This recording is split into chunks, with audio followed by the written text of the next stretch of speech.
মোৰ চুলিখিনি দেখিছেনে ইমান ধুনীয়া সিল্কি স্মুথি হৈ গৈছে নহয় আপোনালোকে বাৰু চুলি কেনেদৰে যত্ন লয় মোক কমেন্ট কৰি জনাবলৈ নেপাহৰিব দেই মই চুলি কেনেদৰে যত্ন লওঁ আপোনালোকক তাৰে আজি ভিডিওটো আগবঢ়াই দিম নমস্কাৰ good morning friends welcome back to my another video আজি মই আপোনালোকলৈ লৈ আহিছো হেয়াৰ কেয়াৰৰ এটা সৰু টিপছ বা আপোনালোকে হোম ৰেমেডি বুলি ক'ব পাৰি কাৰণ আজি সানডে আজি কৰবাত ওলাই যোৱা কিবা কিবি প্ৰগ্ৰামো থাকে হে সোনকালে চুলি গিডাল ধুই লওঁ বুলি আজৰি হওঁ বুলি ভাবিলো মই আৰু মোৰ লৰাই কাৰণ খুসালৰ মূৰত অকনমান উফি হৈছে মোৰো উফি হৈছে আৰু চুলিখিনি কিবা অকনমান দুৰ্বল গৈছে গুৰিখিনি হে অকমান ভিটামিনৰ প্ৰয়োজন তাৰ বাবে মই আজি লৈ আহিছো শ্যাম্পুৰ লগত মিলাই চুলিত খুব পটককে কৰিব পৰা অকনমান কেয়াৰ তাৰ বাবে মই লৈ লৈছো লৰিয়েল শ্যাম্পু অকনমান আমি দুজনৰ বাবে লৈছো অকনমান নাৰিকল তেল দি লৈছো শ্যাম্পুখিনিত আপোনালোকে লৰিয়েলৰ ফলনি যি শ্যাম্পু ব্যৱহাৰ কৰে সেই একেবিধ শ্যাম্পুৱে ব্যৱহাৰ কৰিব পাৰে মই যেহেতু লৰিয়েল ব্যৱহাৰ কৰো সেইকাৰণে লৰিয়েল লৈ লৈছো আৰু তাত মই লৈ লৈছো দুটা ভিটামিন ই কাৰণ আমি দুয়োজনে যেহেতু ব্যৱহাৰ কৰিম সেই কাৰণে দুটা ভিটামিন ই লৈছো আপোনালোকে ইচ্ছা কৰিলে এটাও লৈ ল'ব পাৰে এজনে ব্যৱহাৰ কৰিলে মই সেইকাৰণে দুইটাই লৈ লৈছো আৰু চুলি আৰু স্কিনৰ কাৰণে ভিটামিন ই কিমান প্ৰয়োজনীয় সেইটো আপোনালোকক নকলেও আপোনালোকে জানে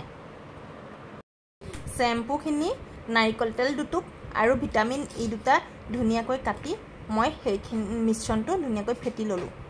তাত মই এড কৰি দিলো অকনমান পানী আপোনালোকে পানীৰ ঠাইত আপোনালোকৰ মূৰত যদি বেছি ডেন্ড্ৰাফৰ প্ৰবলেম থাকে তেতিয়া আপোনালোকে ৰাইস ওয়াটাৰ দিব পাৰে চাউলৰ পানী দিব পাৰে বা চাউলৰ গুৰি পেষ্ট বনাই তাৰ পানীটো ইয়াত দিব পাৰে মই নাই দিয়া মই নৰমেল ওয়াটাৰ দিছো ধুনিয়াকৈ ফেটি লৈছো তাৰ পাছত মই তাত ইউজ কৰি দিছো এফাল নেমু চুলি অকালপক্ক বা ডেন্ড্ৰাফৰ প্ৰবলেম বা খজতি গৰম দিনত যেহেতু খজতি হয় কাৰবাৰ অকনমান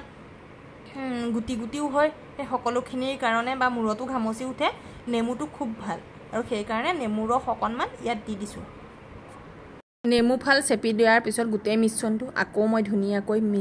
সংমিশ্ৰণ কৰি দিলো তাৰ পাছত চুলিত এপ্লাই কৰিব পাৰিব আপোনালোকে একদম খুব কম সময়ত আৰু সহজভাৱে শ্যাম্পু কৰোতে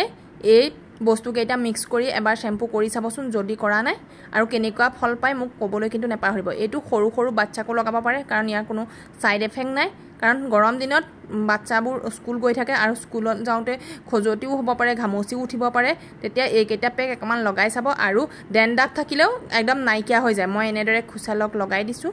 আৰু ময়ো ধুনিয়াকৈ এপ্লাই কৰি দিছো মোৰ চুলিত মই পায়ে কৰো আৰু খুব ভাল ৰিজাল্ট পাও হে ভাবিলো আজি আপোনালোকৰ লগত শেয়াৰ কৰছুন যদি ভিডিওটো ভাল লাগিছে যদি মোৰ ফেসবুক পেজত চাই আছে প্লিজ নতুনকৈ চাই থকা সকলে মোৰ পেজখন ফলো কৰি দিবলৈ নেপাহৰিব আৰু যদি ইউটিউব চেনেলত চাই আছে মোৰ অসমীয়া বাৰী ইউটিউব চেনেলটো সাবস্ক্ৰাইব কৰি দিবলৈ কিন্তু নেপাহৰিব আৰু যদি ভিডিওটো সঁচাকৈ ভাল লাগিছে তেতিয়া নিজৰ প্ৰফাইলত গৈ শেয়াৰ কৰি দিব আৰু আপোনালোকে ইচ্ছা কৰিলে